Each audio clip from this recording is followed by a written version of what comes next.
jour, nous sommes la prédication de la croix, un ministère chargé de la recherche, de l'enseignement, de la diffusion et de l'intercession.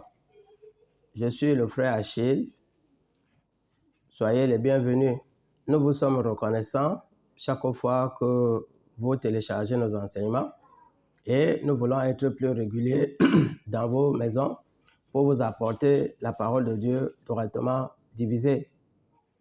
Nous avons vu l'autre jour le vrai et le faux baptême, le baptême de l'erreur et le baptême de la vérité. Nous avons tous entendu qu'il y avait le baptême de l'aspersion, qui est une œuvre humaine, le baptême de l'immersion, qui était fait pour montrer à Israël qui est le sauveur du monde.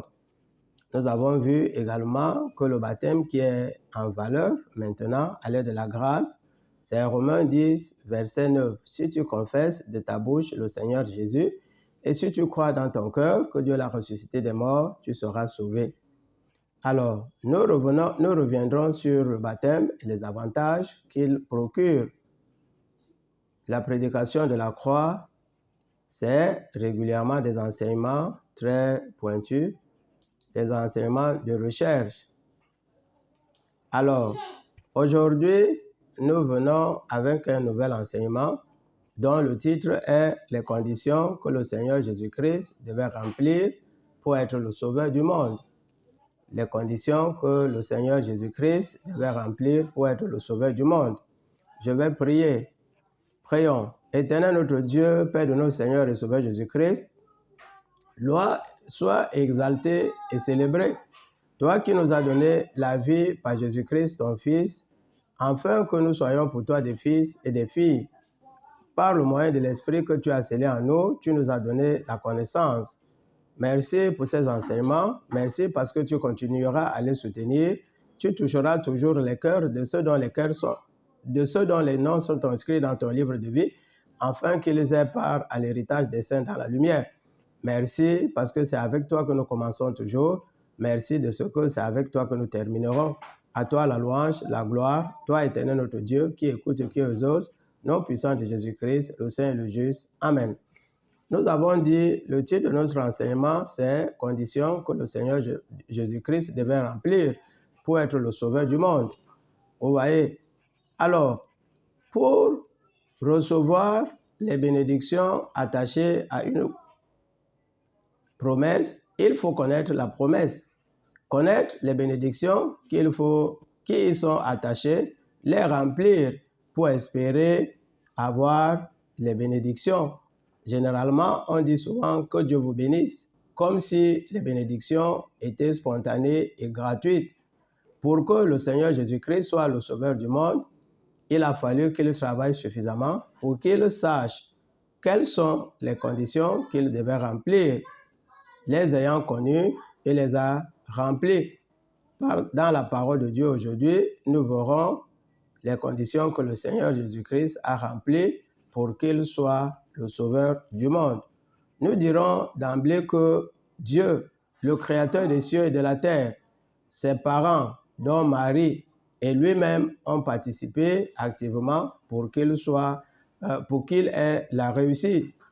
Voici donc quelques conditions que le Seigneur Jésus-Christ a accomplies pour être le sauveur du monde. 1. Le Seigneur Jésus devait naître à Bethléem. Le Seigneur Jésus-Christ devait naître à Bethléem. Il est écrit, Matthieu 1, verset 18. Marie, sa mère, ayant été fiancée à Joseph, se trouva enceinte par la vertu du Saint-Esprit avant qu'ils eussent habité ensemble. Alors, ces scènes-là se sont passées à Bethléem. Donc, si Jésus-Christ ne naît pas à Bethléem, comme il est écrit dans la loi, il ne sera jamais le sauveur du monde. Alors, la deuxième condition, c'est que Joseph devait renoncer à se séparer secrètement de sa femme. Nous savons que lorsque Joseph a su que sa femme était enceinte, étant un homme de bon sens, il a trouvé que ça ne valait plus la peine de continuer cette relation. et qu'il allait se séparer secrètement. Alors, donc, il fallait que Joseph renonce à se séparer comme il le préparait. Matthieu 1 au verset 19, il est écrit, comme il pensait à se séparer secrètement de sa fiancée, voici un ange du Seigneur lui apparut en songe et dit, Joseph, fils de Marie, ne crains pas de prendre avec toi Marie ta femme, car l'enfant qu'elle a conçu vient du Saint-Esprit. Donc, il fallait que Joseph renonce à se séparer secrètement de sa femme. Nous passons à la troisième condition que Jésus-Christ a accomplie. Et nous avons dit que dans ces conditions, il y a ses parents, il y a Dieu, le créateur des cieux et de la terre, et les plus grandes ont été accomplies par Jésus-Christ. Troisième condition, il fallait qu'on lui donne le nom de Emmanuel. Il fallait qu'on lui donne le nom de Jésus Emmanuel. Matthieu 1 au verset 21, il est écrit, « Elle enfantera un fils et tu lui donneras le nom de Jésus. C'est lui qui sauvera son peuple de ses péchés. » Donc, dans un premier temps, il aura un nom qui signifie Jésus. Que signifie Jésus? Celui qui sauvera son peuple de ses péchés. Matthieu 1 au verset 23, il est écrit, ça c'est une prophétie aussi qui a été faite. Voici la Vierge sera enceinte, elle enfantera un fils et on lui donnera le nom d'Emmanuel qui signifie Dieu avec nous. Vous voyez, l'enfant Jésus-Christ qui deviendra plus tard le sauveur du monde avait deux noms. Le nom du village, Jésus, qui signifie celui qui sauvera son peuple de ses péchés et Emmanuel qui signifie Dieu avec nous. Donc, si vous trouvez une carte, vous êtes je ne sais pas de quel service, Jésus Emmanuel, vous savez que c'est lui qui est le sauveur du monde. La quatrième condition que le Seigneur Jésus-Christ devait remplir, il fallait que Joseph ne connût point Marie jusqu'à la naissance de l'enfant Jésus-Christ. Il fallait que Joseph ne connût point sa femme jusqu'à ce qu'elle ait accouché. Vous savez qu'il y a souvent des traditions qui disent que, tellement de choses, lorsque un homme va avec une femme qui est déjà enceinte, donc il fallait que Joseph renonce à tout cela, ne connut point Marie jusqu'à ce que l'enfant, parce que Dieu a voulu entièrement que Jésus ne soit pas l'enfant de Joseph, de quelque façon que ce soit. Alors qu'il est écrit, Joseph se leva, mais il ne l'a connu point. Il est écrit, mais il ne l'a connu point jusqu'à ce qu'elle eût enfanté son fils, auquel il donna le nom de Jésus. Jésus est le fils de Dieu et de Marie, pas de Joseph. Donc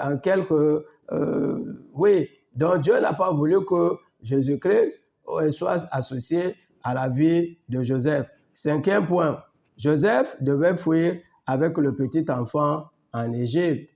Joseph se leva, il est écrit, Matthieu 2, verset 14, il est écrit, Joseph se leva, prit le petit enfant et sa mère et se retira en Égypte. Il avait été écrit que l'enfant fuirait de Bethléem en Égypte. Donc, si l'enfant n'a pas fui, vous voyez, parce que nous devons apprendre à lire la Bible, nous devons apprendre à comprendre la Bible. Souvent, nous ne lisons pas la Bible, souvent, nous ne voulons même pas la lire. Nous croyons qu'il suffit de faire des choses assez simples pour que notre relation soit forte.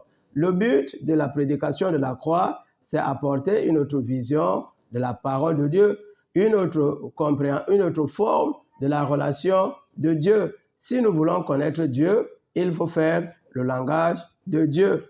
Donc, cinquième condition, Joseph devait fuir avec le petit enfant en Égypte. Alors, sixième condition, on devait entendre les cris des enfants victimes de la mort de leurs enfants. on devait entendre des cris des femmes, les cris des mères, victimes de la mort de leurs enfants. Matthieu 2, du verset 16 au verset 18, il est écrit, alors,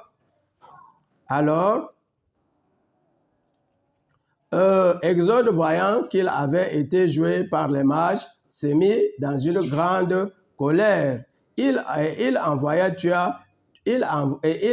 s'il vous plaît, tuer tous les enfants de 2 ans et au-dessus qui étaient à Bethléem et dans tout son territoire, selon la date qu'il s'était soigneusement enquis auprès des mages. Donc, on devait entendre des femmes qui pleurent.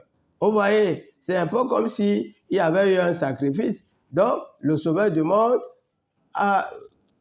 prendra conscience que sa vie a été menacée et que des hommes et que des enfants sont morts à sa place. On devait entendre des cris des mères victimes de la mort de leurs enfants. 7e condition que le Seigneur Jésus a remplie pour être le Sauveur du monde. Jésus devait aller vivre à Nazareth. Le Seigneur Jésus-Christ devait être considéré comme un Nazaréen. Matthieu 2, verset 23, il est écrit, Joseph revint avec sa mère en Judée, mais ayant appris qu'Archélaüs régnait sur la Judée à la place de son père, il craignait de s'y rendre et, divinement averti en songe, il se retira dans la Galilée, il se retira dans le territoire de la Galilée et vint demeurer dans une ville appelée Nazareth, afin que s'accomplisse ce qui avait été annoncé par le prophète. Il sera appelé Nazaréen. Il sera appelé Nazaréen. Donc, il fallait qu'il se retire. Alors, la question que je vous pose, qu'est-ce que nous faisons actuellement? Est-ce des choses qui remplissent la volonté de Dieu ou bien c'est notre propre volonté? Vous voyez, Joseph et Marie avaient lu la parole de Dieu et ils avaient compris qu'une prophétie disait qu'ils sortiraient de Nazareth pour venir habiter à Nazareth. Donc, en fuyant avec l'enfant dans leur couple, ils faisaient la volonté de Dieu. Alors, l'autre condition, qui est la 7, la 8e, la 7, c'était que Jésus-Christ devait aller vivre à Nazareth. Alors, Jésus devait accepter de se faire baptiser par Jean et Jean de le baptiser. La 8e condition pour que Jésus-Christ soit considéré comme le Sauveur du monde, il devait être baptisé par Jean et Jean, il devait accepter de se faire baptiser par Jean et Jean de le baptiser. Nous voyons que le baptême de Jean, qui a été initié pour rechercher le Sauveur du monde, était un acte d'humilité. Si Jésus n'est pas humble, lui qui déjà le sein du ventre de Marie était considéré comme supérieur à Jean, ne vienne pas se faire baptiser et ne sera jamais le Sauveur du monde. Jésus devait accepter, le Seigneur devait accepter de se faire baptiser par Jean et Jean de le baptiser. Jean, on le voit dans Matthieu 3, Matthieu 3, du verset 13 au verset 17. Il est écrit, alors Jésus vint de la Galilée vers Jean pour être baptisé, mais Jean s'y opposait en disant, et on a dit que Jean et Jésus étaient des cousins.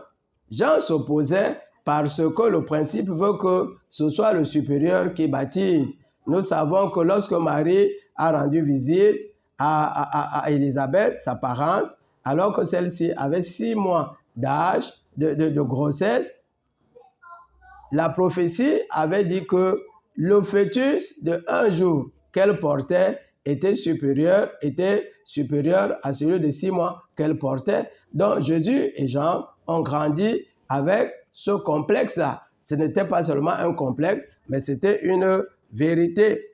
Alors, Jean s'y opposait parce que spirituellement, Jean était inférieur, même si dans un autre aspect, il était supérieur un peu. Alors, Jean s'y opposait en disant, c'est moi qui ai besoin d'être baptisé et par toi, et tu viens à moi. C'est moi, Jean, qui ai besoin d'être baptisé parce que je suis inférieur et toi, tu viens à moi. Qu'est-ce que Jésus dit? Jésus lui répondit, laisse faire maintenant, car il est convenable que nous accomplissions ainsi tout ce qui est juste. Jean ne lui résista plus. Et nous savons que dès que Dieu avait attendu très longtemps cet instant, dès que Jésus eut été baptisé, les cieux s'ouvrirent et quelque chose descendu du ciel comme une colombe, et on a entendu du ciel une voix qui disait, « Celui-ci est mon fils bien-aimé en qui j'ai mis toute mon affection », qui est la plus grande déclaration prophétique au sujet du Seigneur Jésus-Christ. Donc Jean devait accepter de baptiser le Seigneur Jésus-Christ et Jésus-Christ de se faire baptiser si Jésus-Christ veut être le sauveur du monde. Jésus devait résister au diable. Le Seigneur Jésus devait résister au diable. Dans Luc 4, du verset 2 au verset 12, 3 choses ont été présentées au Seigneur Jésus. 3 choses furent proposées au Seigneur Jésus pendant qu'il passait des moments d'épreuve. Il y avait le pain, la puissance spirituelle et la gloire du monde. Jésus, grâce à sa grande connaissance de la parole de Dieu, a résisté au diable. Et il savait que ce que le diable lui proposait, il l'avait déjà, parce que lorsque les mages lui rendirent visite, alors qu'il n'était qu'un bébé de sensiblement 2 ans, qu'est-ce qu'ils lui avaient apporté? Ils avaient apporté l'or, l'encens et la myrrhe. Que représente l'or? La richesse. Que représente l'encens? L'adoration. Et la myrrhe, l'abondance. Le Seigneur Jésus devait résister au diable. Accepter d'exprimer la volonté du diable aurait été un manque de confiance vis-à-vis de la déclaration de Dieu qui a dit « Celui-ci est mon fils bien-aimé en qui j'ai mis mon affection ». Nous voyons par exemple que le diable lui dit « Si tu es le fils de Dieu, nous savons que nous sommes fils de Dieu indépendamment de toutes les situations que nous pouvons rencontrer ». Vous voyez, ce n'est pas parce que nous avons ou nous n'avons pas des choses que nous ne sommes plus enfants de Dieu. Ce que nous avons est plus important que ce que nous n'avons pas. Parce que ce que nous avons, c'est la bonne part. Et c'est fait pour durer éternellement. Alors, l'autre condition, Jésus devait aller habiter à Zabulon. Le Seigneur Jésus-Christ, après qu'il soit né à Nazareth, après qu'il ait vécu, après qu'il soit né, s'il vous plaît, à Bethléem, qu'il ait vécu à Nazareth, devait aller habiter à Zabulon. Matthieu 4, du verset 12 au verset 16. Il est écrit, Jésus, ayant appris que Jean avait été livré, se retira dans la Galilée. Il quitta Nazareth et vint demeurer à Capharnaüm et vint éclairer de sa lumière le peuple assis dans l'ombre de la mort. Donc, il doit habiter à Zabulon. Jésus devait accomplir la loi et guérir par elle les malades. Dieu a donné la loi afin que la loi apporte la vie, mais nous n'avons pas vu de façon brillante que la loi a rendu la vie. Dieu a même été obligé d'instituer le réservoir de Siloé où les gens pouvaient aller se laver pour recevoir la guérison parce que les pharisiens et les sadducéens s'étaient montrés incapables d'accomplir la loi afin qu'elle donne la vie. Vous voyez, donc Jésus-Christ devrait montrer que si Dieu avait donné la loi, lorsqu'il dit par exemple dans Deutéronome 30 au verset 15, « Vois, je mets devant toi la vie et le bien, la mort et le mal. Choisis le bien afin que tu vives, toi et ta postérité. » C'était une réalité vivante. Dieu avait donné la vie et c'est ce que le Seigneur Jésus-Christ a voulu montrer Dans Luc 6, du verset 17 au verset 18, il est écrit, il descendit avec eux et s'arrêta sur un plateau où se trouvait une foule de ses disciples et une multitude du peuple de toute la Judée, de Jérusalem, de la contrée maritime, de Tyr et de Sidon. Ils étaient venus pour l'entendre et pour être guéris. La finalité de ce que nous faisons, c'est pour être guéris. La parole de Dieu dit, venez à moi vous tous qui êtes fatigués et chargés, et je vous donnerai du repos. S'il n'y a pas la guérison, s'il n'y a pas véritablement les promesses véritables que Dieu a données, pourquoi allons-nous passer des jours et des nuits à lire et à relire la Bible? Nous devons savoir que Dieu a rendu la vie dans sa parole.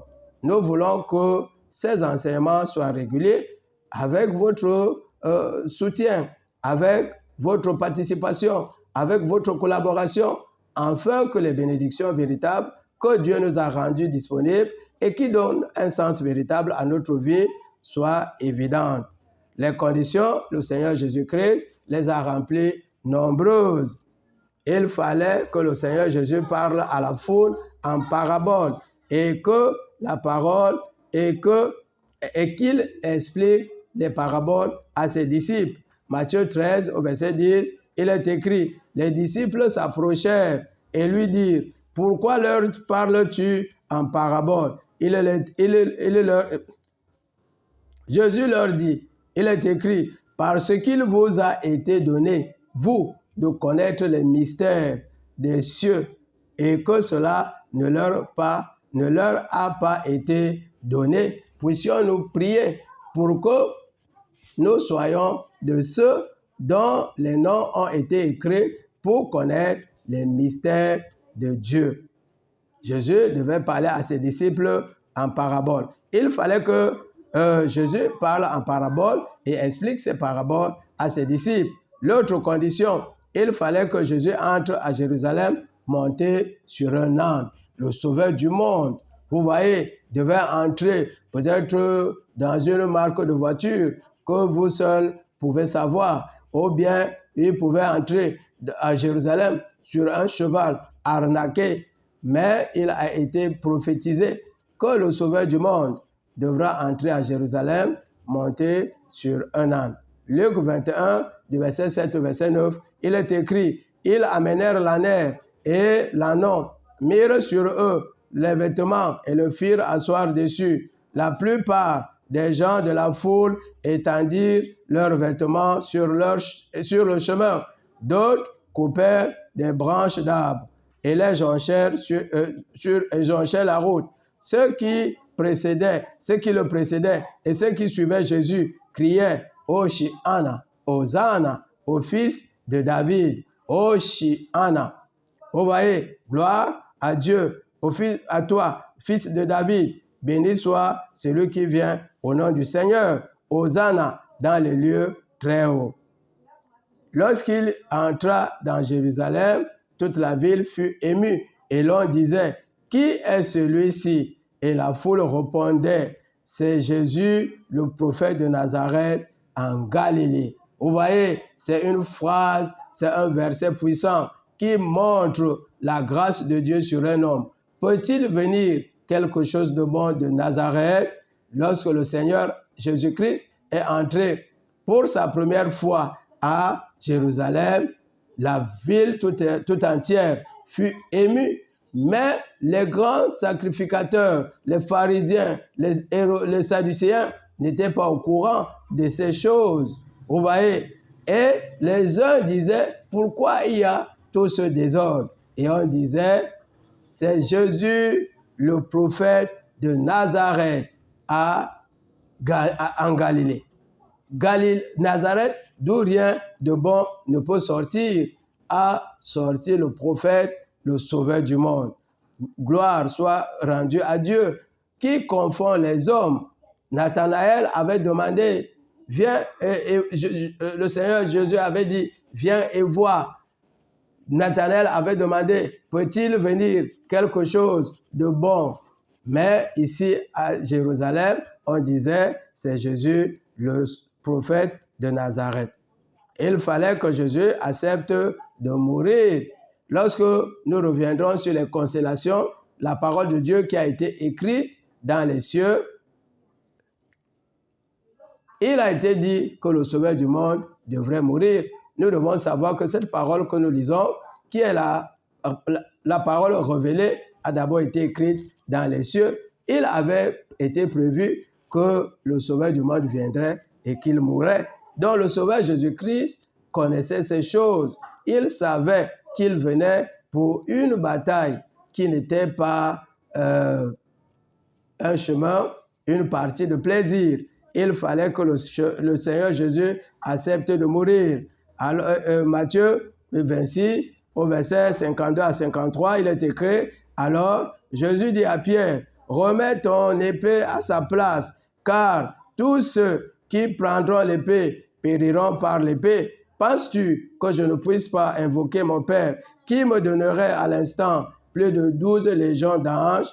Comment s'accompliraient les Écritures selon lesquelles il doit en être ainsi? Nous devons savoir que la volonté de Dieu est implacable. Vous voyez, Dieu est bon et Dieu est sévère. Dieu a mis ses lois, à nous de les respecter. Et Paul, qui a poussé l'obéissance de Dieu à son comble, a dit, je traite mon corps durement, de peur d'être rejeté après avoir prêché aux autres.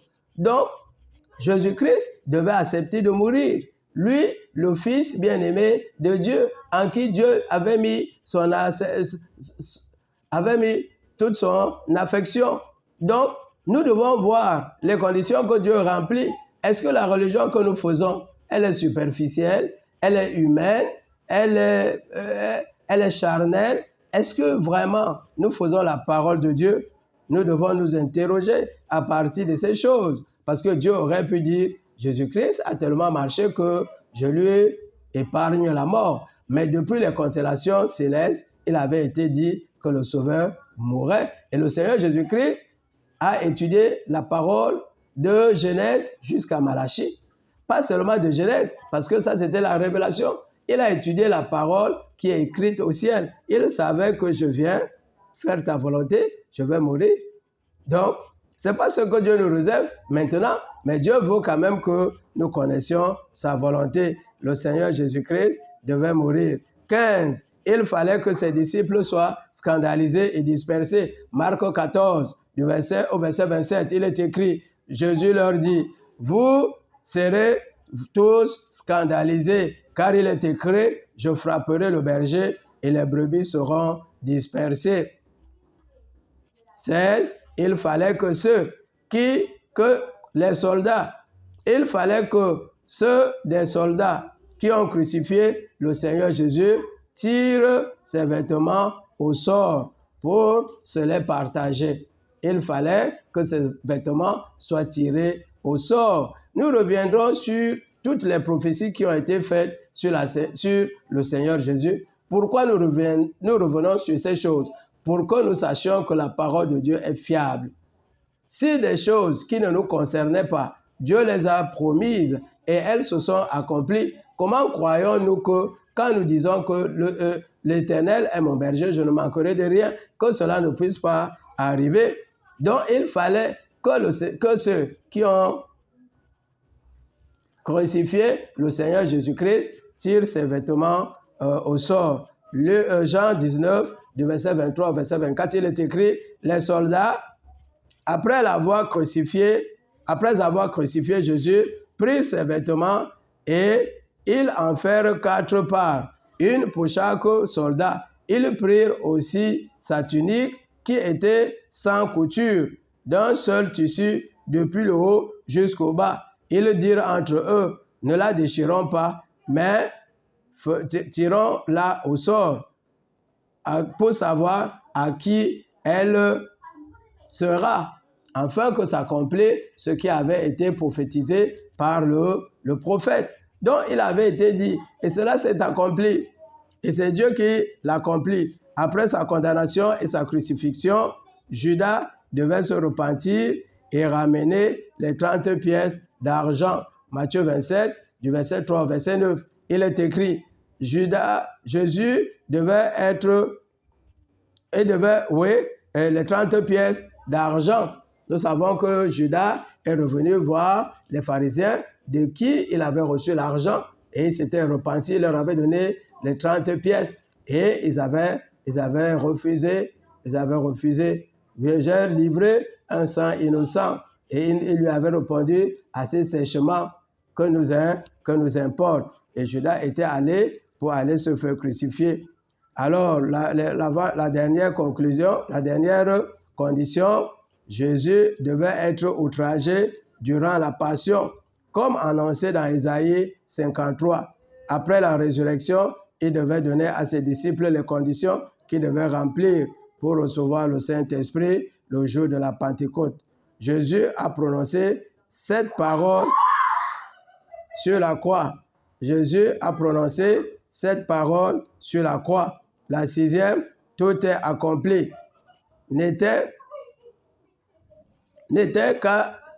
Tout est accompli n'était que la première partie de sa mission. Parce qu'après 40 jours, Jésus-Christ va rester sur la terre pour prouver à ses disciples qu'il est véritablement ressuscité. Il va leur donner les conditions. Ils devaient rester à Jérusalem, prier, rester dans la chambre haute, prier jusqu'au jour de la Pentecôte pour recevoir le Saint-Esprit.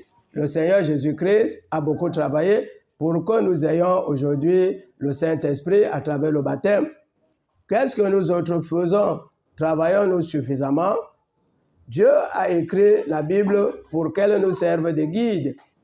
Jean 17, verset 3 dit, « Or, la vie éternelle, c'est qu'ils te connaissent, toi, le seul vrai Dieu, et celui que tu as envoyé. » Est-ce que nous connaissons Dieu? Cherchons-nous à le connaître. Nous sommes très, très reconnaissants à vous tous qui nous suivez. Nous ne cessons de prier pour vous, afin que ce ministère que Dieu a suscité, il soit le nôtre.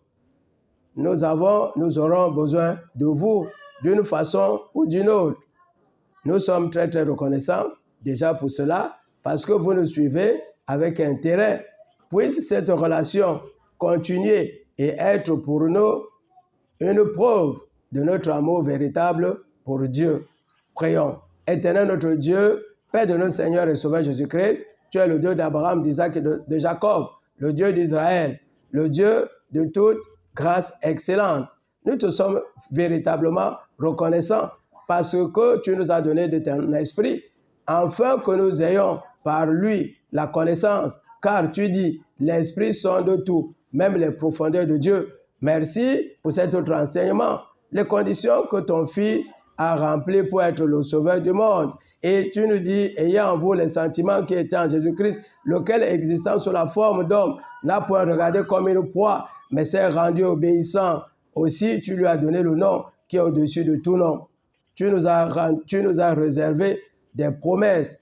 Nous voulons travailler pour ces promesses, pour la couronne, afin que nos noms soient dans le livre de vie et qu'on dise à la fin de nos vies, heureux dès à présent les morts qui meurent dans le Seigneur, car leurs œuvres les suivent. Dieu de paix et d'amour, merci pour tous ceux qui nous écoutent. Tu ouvres véritablement les portes de puissance dans nos vies professionnelles, dans nos lieux de service. Tu touches les cœurs de ceux qui nous emploient, afin que ces emplois soient valorisés. Merci pour nos enfants, nos familles, nos frères et sœurs et tous ceux qui nous sont chers. Merci pour nos pays respectifs. Merci pour ton amour infini dans nos vies. Ô Dieu, nom puissant de Jésus-Christ, le Saint et le juste. Amen.